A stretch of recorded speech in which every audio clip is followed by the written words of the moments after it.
ဒီနေ့ကအထာကနေ့ကျောင်းမှာကျောင်းသူကျောင်းသားတွေကိုနိုင်ငံသားစစ်ဆေးကပ်ပြားပြုလုပ်ပေးနေမှုအနေထားမြင်မှုဖြစ်ပါတယ်။အထာကနေ့ကျောင်းဝင်ဖြစ်ပါတယ်ခင်ဗျာ။ဒီနေ့ဆိုရင်တော့ဒါအထာကနေ့ကျောင်းမှာကျောင်းသူကျောင်းသားတွေကိုမှတ်ပုံတင်ပြုလုပ်ပေးနေတဲ့နိုင်ငံစစ်စစ်ကကပ်ပြားလုပ်ပေးနေတဲ့မြင်ကွင်းဖြစ်ပါတယ်။နောက်ရက်ဒီမှာလည်းဒီကျောင်းသားတွေပြည်တခြားကျောင်းတွေလုပ်ပေးဖို့အစီအစဉ်လေးတွေရှိပြီးတက်ဆိုင်ရာရက်ွက်တွေလည်းစီစဉ်ဆောင်မှာဖြစ်ပါတယ်။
ကနေကျောင်းမှာ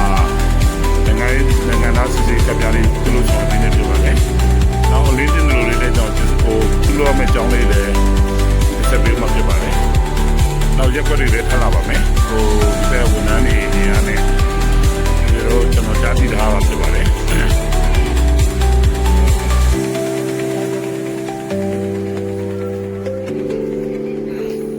ဒါတော့အထက်ကတဲ့ကျောင်းမှာကျောင်းသူကျောင်းသားတွေအတွက်နိုင်ငံသားစစ်ဆေးကပ်ပြားပြုလုပ်ပေးနေဖြစ်ပါတယ်